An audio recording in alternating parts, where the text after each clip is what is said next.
বিচার হবে না। নিরাপত্তা তারা দিবে, তারা এটা ব্যর্থ হচ্ছে, সেই বিধায় এই অবস্থাটা সৃষ্টি হয়েছে আজকে। আমাদের দেশের সমাজ ব্যবস্থা এত খারাপ বিধায় আমাদের দেশে তেমন কোনো পদক্ষেপ নেওয়া হয় না। ধর্ষণের শাস্তি যতদিন পর্যন্ত না দেওয়া হবে ততদিন পর্যন্ত আমাদের আন্দোলন চলবে, যাতে দ্রুত ব্যবস্থা নিতে পারে তারা এই ধর্ষণের। তাদের একটাই শাস্তি, এই বাংলা ঠাঁই নেই, তাদের জনসমক্ষে তাদের মৃত্যুদণ্ড দেওয়া হোক, তাদের ফাঁসি দেওয়া হোক, একটাই দাবি আমাদের।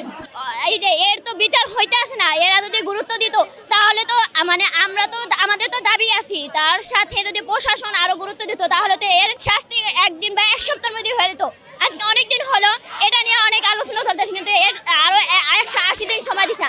আমরা চাই দ্রুত এর শাস্তি দেওয়া হোক।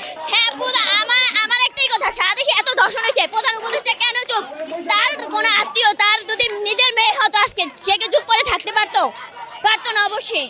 আমার বোন আসিয়ার, সে গরিব বলে কি তার কোনো বিচার হবে না? অবশ্যই বিচার হবে। আমরা চাই দর্শকের একটাই সাথে জনসমক্ষে তার মৃত্যুদণ্ড বা ফাঁসি দেওয়া হোক।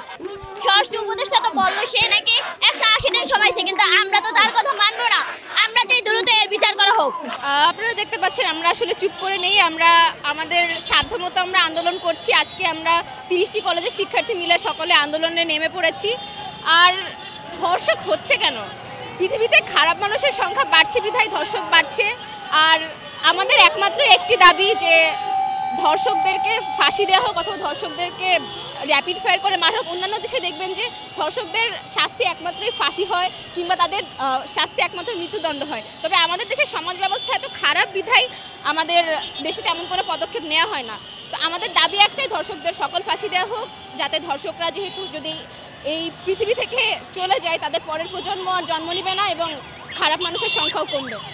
বাংলাদেশের সমাজ ব্যবস্থার এই বাজে অবস্থা আসলে এটা সরকারকেই, মানে সরকার পরিবর্তন হয়েছে কিন্তু সমাজ ব্যবস্থা কেন পরিবর্তন হয়নি, আমরা সেই আহ্বান নিয়ে আসলে আজকে রাজপথে নেমে পড়েছি। অবশ্যই এটা তাদের দুর্বলতা না, এটা তাদের ব্যর্থতা। যেহেতু আইন তাদের হাতে, নিরাপত্তা তারা দিবে, তারা এটা ব্যর্থ হচ্ছে, সেই বিধায় এই অবস্থাটা সৃষ্টি হয়েছে আজকে। সেটা আমার মনে হয় আইন উপদেষ্টা থেকে জানাই ভালো হবে। কেননা আমরা সাধারণ জনগণ কিভাবে বলবো? আমরা আমাদের সর্বোচ্চটা দিয়ে চেষ্টা করছি যাতে ধর্ষণকে আইনের আওতায় আনা হয়। এটা তাদের বড় মাপের একটা ব্যর্থতা, কারণ তারা চুপ করে আছে।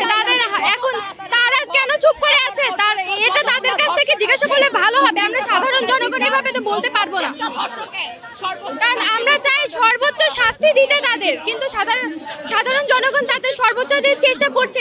এক্ষেত্রে আইনের আওতায় কিছুই করা যাচ্ছে না। আমাদের আজকে দাবি একটাই, ধর্ষকের ফাঁসি চাই, যাতে পরবর্তীতে আমার এই সোনার বাংলায় কোনো ধর্ষকের জন্ম নিতে ভয় পায়, কোনো ধর্ষকের জন্ম না হয়।